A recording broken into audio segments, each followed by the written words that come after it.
So a few years back, this absolutely wild story popped up everywhere. The United States wanted to buy Greenland. I know, it sounds like a joke, right? But the thing is, the intent was dead serious. And it really pulls back the curtain on this massive geopolitical game being played at the top of the world. So what is really going on here? Let's get into it. And look, this wasn't just some casual, off-the-cuff remark. The message was crystal clear, and it came with a pretty blunt threat. Reports were flying that the US was ready to use all its economic and political muscle to pressure Denmark into selling. The takeaway was obvious. The US wasn't just interested, it was determined to get Greenland one way or another. Okay, and this is where the stakes get just unbelievably high. You have to remember, Greenland is Danish territory, and Denmark is a founding member of NATO.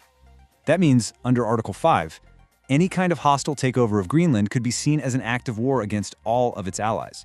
We're talking the UK, France, Germany, Canada, the whole alliance. It's a move that could literally shatter the West and start a global firestorm. Now, what's so wild about all this is the huge disconnect. I mean, we're talking about the largest island in the world, a place of massive scale, but its entire population could fit inside a single football stadium. And its economy? It's so small that it needs a $600 million handout from Denmark every year just to keep the lights on. Which leads us right to the central mystery, doesn't it? Why on earth would the world's only superpower risk a war with its own allies over a giant, sparsely populated island covered in ice? Well, the answer, as you're about to see, is hidden in 3 crucial clues that reveal what this icy giant is really worth. So, the first reason is all about pure, cold, strategic logic. It's about geography, and really, it's about survival. Because, you see, Greenland isn't just an island, it is, and I'm not exaggerating, arguably the most important piece of military real estate on the entire planet. If you look at a globe, but from the top down, the whole picture just snaps into focus. Greenland sits smack dab in the middle between the United States and Russia, the world's 2 biggest nuclear powers. So it's simple. Whoever controls that territory basically controls the front door to North America. And this number really drives home the stakes. If a nuclear missile were launched from Russia, flying over the North Pole, the incredibly advanced early warning radar systems that are based on Greenland would give the United States an extra 15, maybe 20 minutes of warning. Now, that might not sound like a lot, but in the terrifying math of nuclear war, it is an absolute eternity. It's the difference between possibly intercepting a missile and total annihilation. All right, let's move on to the second clue. This one is all about the future of money and power. Because if you control Greenland, you just might control the world's next great economic superhighway. For well over a century, if you wanted to move goods between the big oceans, you basically had 2 choices. You go through the Panama Canal or you go through the Suez Canal. And we've seen it time and time again. When one of those crucial arteries gets blocked, the entire global supply chain just grinds to a halt. But now, climate change is opening up a third, totally revolutionary option. Just look at these numbers. A cargo ship going from London to Tokyo through the Panama Canal has to travel 23,000 kilometers. But this new Arctic route, the Northwest Passage, it cuts that journey down to just 16,000 kilometers. That's not a small tweak. We're talking about shaving 2 full weeks off the trip. That saves shipping companies millions of dollars in fuel on every single voyage.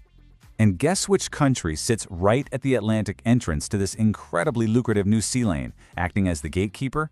You got it. Greenland. Controlling it is literally like owning the toll booth for the future of global trade. But honestly, it's this third clue that really explains the obsession. The ultimate prize isn't just about location, it's about what's buried under all that ice. We're talking about a literal treasure chest of natural resources worth an almost unbelievable amount of money.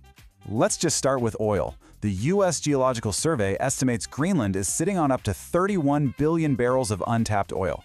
Now, to put that into perspective for you, that is about the same as the entire proven crude oil reserves of the United States. To strategic planners, Greenland doesn't look like an ice sheet, it looks like the next Saudi Arabia.